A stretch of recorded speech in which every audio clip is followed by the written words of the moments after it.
Court will come to order. It is June the 16th, 2025. It's 9 o'clock in the morning.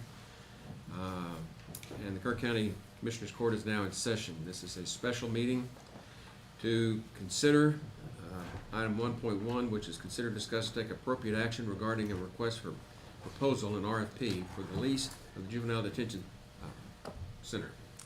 And I put this on the agenda so we can discuss what is it that we want to go into this RFP. And we've got Chief Davis with us. I've got the one that we did a few years back. How should that be changed? That's up to you guys.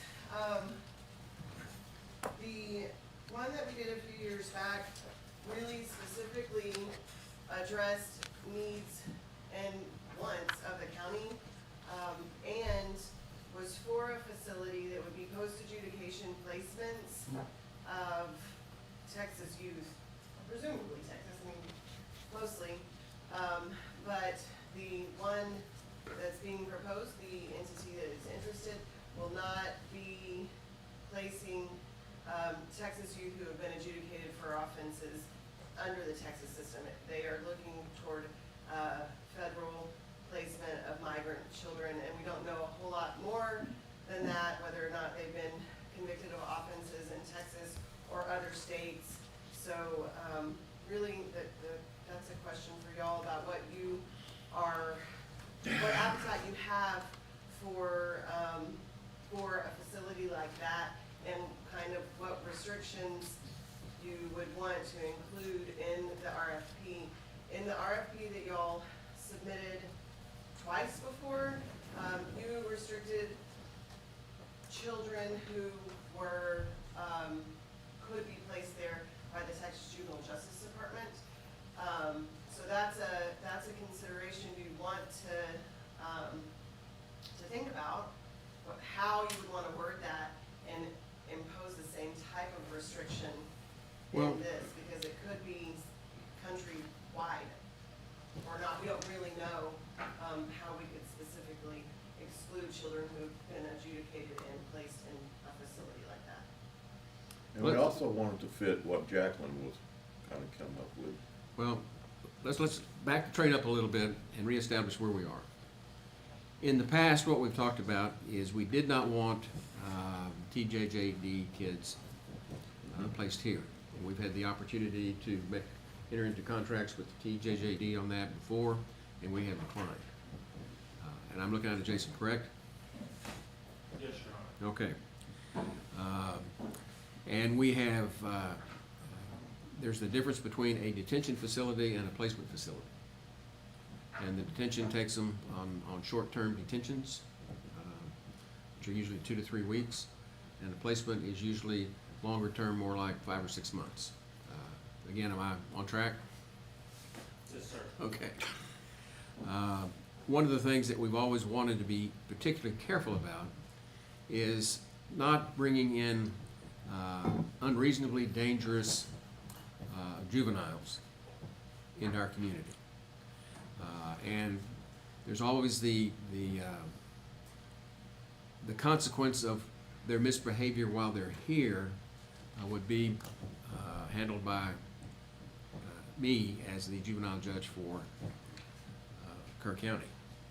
And so that would increase our docket here. We don't know by how much, but you know, you put a bunch of juveniles together, they're gonna have disagreements and things are gonna happen. One of the other considerations is, what about health care? One of the largest items in the sheriff's budget is inmate health care. And if we bring a bunch of kids in here, we can hold up to, we probably wouldn't do it for a full 48, but we hold what? We can do it in the mid-40s, is that what we're talking about doing? Your Honor, You better get up there. Good morning, Judge, Commissioners. It would be up to the leasee, obviously, to determine, you know, economy of scale. They would probably want to have more, the more beds, the better, right?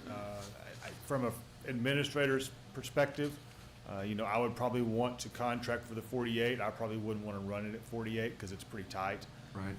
You know, logistically, that building is pretty, it's pretty full at about 43, 44. You get up 45, 6, 7, 8, the way those cells are for some of those. I wouldn't, you don't want to run it at that. You really want to run it at a lower number. I agree. One of the other issues that we have is the way we've always dealt with these detention and placement facilities. It's been on the basis of Texas jurisdiction, local jurisdiction. This is a federal program. It's the federal marshals that are the ones trying to find a placement facility. And so I don't think we're going to be able to limit that to just kids from Texas that are picked up here. I suspect most of them will probably be undocumented aliens, and they will be in immigration court. This will be used as a hub or headquarter to be able to transport them to their respective immigration courts. And quite frankly, getting back to Jacqueline, I'd almost like to invite her to be part of the RFP process because she knows what federal marshals want. Or if she doesn't, she can pick up the phone and call them and find out what it is they want. I kinda thought she might be here. Yeah, I know, I was looking forward Is to she it. the one who came to talk to the Yes. court? Mhm. So part of the problem with that is that you would then be negotiating sort of in advance of the RFP process, and you can't do that. You have to wait until the RFPs, people have Right. responded to the RFP, so you can't. That's us. I can tell her, go find out what it is that they want so we can figure out whether or not we can do it. We can't do that? Well, you're going to be issuing an RFP, and I don't, Not yet. the risk is, I'm suggesting maybe we Do, not issue an RFP yet because we don't have enough information to know what it is the federal marshals The want. parameters. can it not be done, since it's such a specific thing, through a resolution rather than an RFP? no, you need No. an RFP. You have to have an RFP? Okay. And so my concern with that is like last time, the county was approached, Judge, you were approached by another, entity who was interested in the facility. And at some point, because you knew that negotiations were going to happen through the RFP process, you had to stop talking to them because you knew they would be the ones submitting. And here you know they're gonna be the ones submitting. And so while the risk may be minimal, because I don't know of another entity, that is interested in using this facility the same way, there may be a complaint on the other end if you're entering into negotiations or having those conversations with this particular group beforehand. And they're probably not sole source either. Oh, no, No, no, that no. wouldn't be, Well- because it's real property, there's Right. different, that wouldn't apply. This situation is also different because Jacqueline is a consultant. And what she does is she finds grant opportunities and brings them to, in this situation, us, to look at a grant opportunity. I haven't dealt with a consultant like this before. And she's looking for a grant for another entity. Right. I still think there's a risk if you have these conversations prior to the RFP being issued and responded to, because then you're not offering an opportunity to the other entities who may respond to the RFP, the same input and questions and answers, which is the point of the competitive bidding process. So back to your other paragraph real quick. The one you've got in bold print under D, Yes, should we have, or in the custody of the United States? Because that's something they will be. Wouldn't they, if it's federal? so if you did that, and you could absolutely do that, but, that means that this entity looking for this facility would not be able to, submit. Well, they could submit, but they wouldn't be able to place who they're looking to place here at our facility. If we excluded all, juveniles who were, Well, I thought what this statement was doing was excluding TJJD or other state entities. Maybe I'm just reading it wrong, Heather. and no, it does. Oh, it says permitted use, okay. Yeah. And we could exclude that, but I don't really, and Jason help me here, I'm not really sure that what, if any, federal process is for juvenile prosecution and, juvenile justice. I'm not sure what that looks like or how that works, which makes this a really difficult thing to. That's a hard paragraph. That is a hard paragraph, and that's part of the problem here. We don't know what kind of, criminals, children they may be, what kind of criminals they're interested in placing here, whether or not they're criminals because of their presence here in the country, which I don't think that that would necessarily require a facility with bars and handcuffs, or they're criminals because of some other act. We're just Well, not sure. The limited understanding that I got from our conference, the conferences that we discussed this, is these would be juveniles that have violated our immigration laws, okay? So they'd be undocumented. Plus, there is a criminal component of some crime they've committed. More than likely, trespass, because that's what Operation Lone Star did, was they arrest everybody for trespass. That's how Kenny County got $2 million in bonds. But, and so the concern that we expressed in visiting with Jacqueline was, we don't want the worst of the worst. We've never wanted that. And so I think a question is, so then why isn't it ICE and it's the US Marshals? If it's just immigration, that's an issue, why is it the US Marshals? So I couldn't tell you. Did you get anything Else? different, Jason, when you talked to her? I'm sorry, can you repeat the Did question? you get any different understanding about who might be here? I had, no, sir, I did not. I can tell you that it is not abnormal for HHS, Health and Human Services, or for DHS, Department of Homeland Security, to reach out to try to find bed space. That's not completely abnormal. I personally have never heard of the Marshal Service specifically looking for bed space. I've also contacted TJJD. This is new to them as well. And so the U.S. Marshal Service component is new to everyone. And so we don't really, that's why Oh. TJJD is watching it as well, because we don't really know what that looks like. And to speculate, my impression was that the Marshal Service got involved because they're the ones that transport them to the courts. Yeah. Yes, sir. And they need to have a place to pick the kids up and take the kids back to. And the fact that it would be a detention facility, there is a criminal component of some sort involved. I think most of them would be low risk. If it's just trespassing on somebody's property, I'm not too worried about those kids. But how do you know that, and how do you restrict that and limit this language? Yeah, that might be what they got picked up on, but we don't know what's in their history. That's true. From And my so we're experience- trying to be cautious about this because you don't want to end up having to do an adjudication here on something.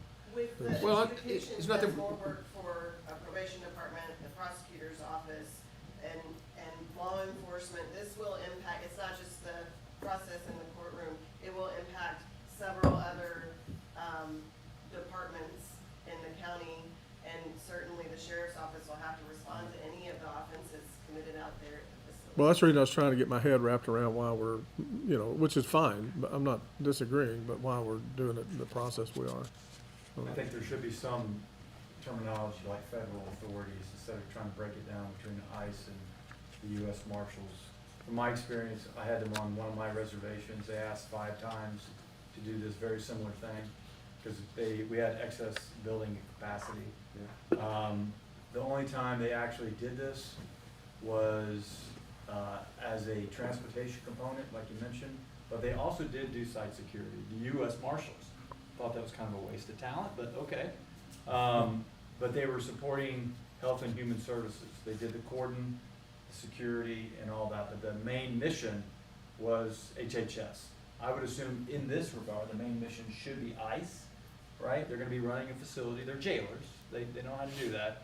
And then the marshals will have like an overall coordinated transportation. That's what I would expect, so I don't know if we can do something like federal authorities, cause I think it's gonna be several, and the sheriff's dealt with this probably in his past as well, but my thought beyond who we're gonna be like directing comments to, like RFP, what is your statement of work or scope of work, what are you looking for?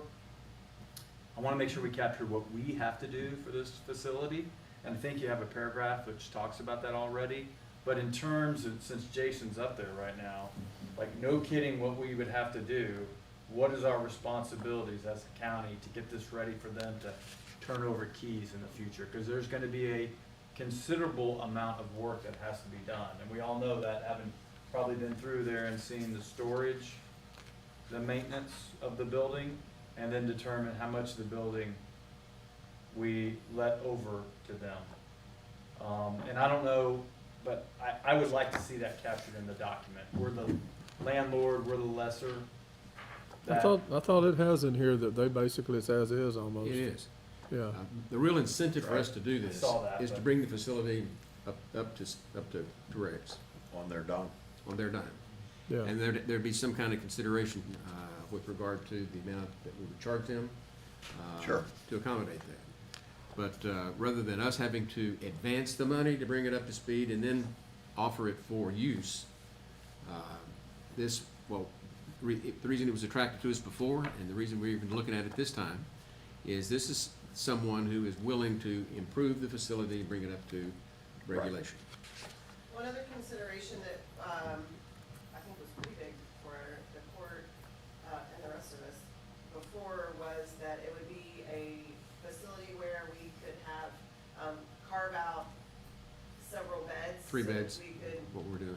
put, our youth there instead of traveling all over the state. Yeah. And this would not be a place where we could do that, so that consideration, we'd have to strike that language, and that benefit would be lost to us. Well, as I sit here, I think the tall and the small of where we are is, we have a facility, there is an opportunity. We do not have sufficient information to be able to even write an RFP. We really don't. And if somebody wants to use our facility and they have a particular need, I think the burden should be on them to come to us with what a written description of what their needs are, so we can look at it to see if that's something we want to put in an RFP. Because what we're doing right now is we're just guessing. And we don't need to be in the guessing game. We have a facility, it's available, would like to see it used for its highest and best use, which it is not right now. But if we don't know how to write an RFP, then we're wasting our time. Agreed. So I think, to kind of conclude this, Jason, we have an interest, we have an opportunity, we don't have sufficient information to know how to marry the two together. And so if there is interest on the part of federal marshals or any other federal agency for something like this, they need to get us more information as to what their plan would be, what their intent would be, so we can see if it marries well with what we have to offer. To include the square footage. Whether we're talking about, I mean, we'd like to, that'd be the whole building, but Right. the way that it's written down on this last RFP, it's got all the breakdown of the square footage and everything else, so, I think that was something we did, wasn't it? Yeah, we did that. Yeah. And that can be changed. We just need to have, But if we're- write our parameters for the RFP. If we were gonna do this with them, we wanna do it to the whole facility. And when we do that, we lose control, a certain amount of control. right. But we delegate that to them so that we don't have to own responsibility for what happens inside those walls. Now, with regard to the legal consequences or the healthcare consequences, those are things that, the legal, I'm not sure there's anything we can do about. I think we are the local government where the facility is, and I don't think that we can just wash our hands and say we're not gonna handle your internal disturbances if that's what comes up. But on the other hand,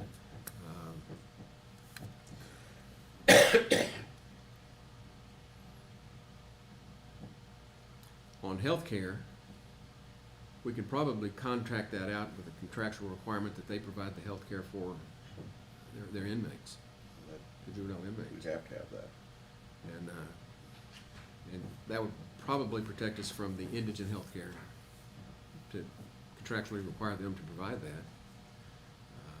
And how they would do that, I have no idea. So I really I think, bet they've already got a component in place for that Sure. if they're doing other facilities. Unless we're the first. I think we're some of the low-hanging fruit. I think we probably got approached before some of the ones that might be closer You to might, ready. yeah, you might be right. But we just don't have enough information to seriously entertain this right now, that I see. Am I missing something?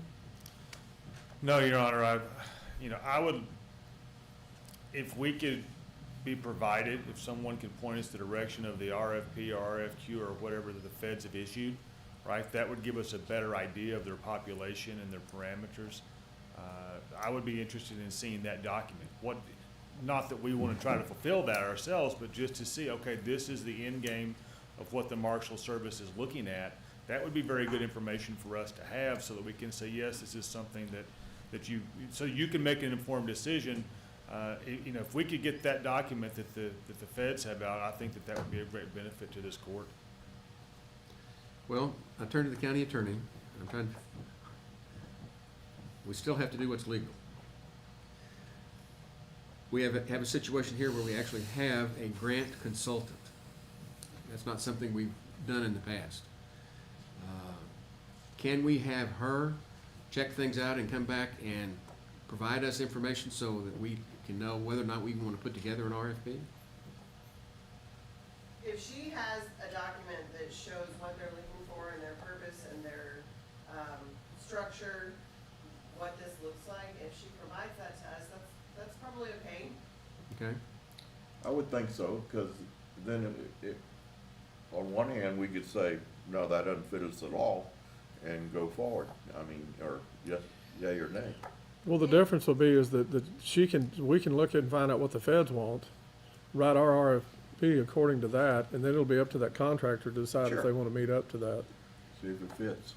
I think that part of the language in the RFP that you guys already have issued, or the court's already issued, like the TJJD language, I think that it's sufficient, because what you could do is issue the RFP, and you could get several responses, maybe, I don't know how likely that is either, but you could get responses from people or from entities who do want this facility to function in the way that our prior RFP contemplates. So we could add to this, those things that y'all are interested in for safety and healthcare and law enforcement and mental health, education, all of the things that you're interested in. Well, I can tell you from, and Jason's got a lot more experience with juvenile than I do, but I've been watching this for 8 years now. If we put out an RFP, there will be a general public interest in looking at the facility, because there's such a shortage of facilities. And this is regardless of whether it's being used for federal immigration or Sure. what. There's just an acute shortage of juvenile facilities. And if we advertise to put it up for rent, we're gonna get some callers.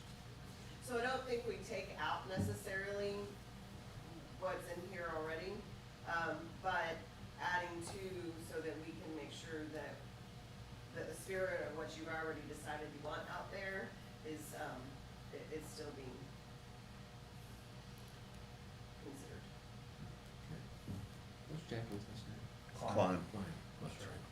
Is there any federal reservation, like, does it become a temporary federal reservation, so if there's any destruction of government property, we're not dealing with it, but it temporarily is I'm not going sure. to deal with it? I'm not sure it converts the nature of the ownership of the property, but we can put in the damage contractually in the contract. Okay. I mean, though, if it's just contract, I'm a lawyer, we can contract, we can figure out a way to do it. But what we're talking about right now is purpose, Mhm. the purpose that it's gonna be put to, and trying to write an RFP that would accommodate that purpose.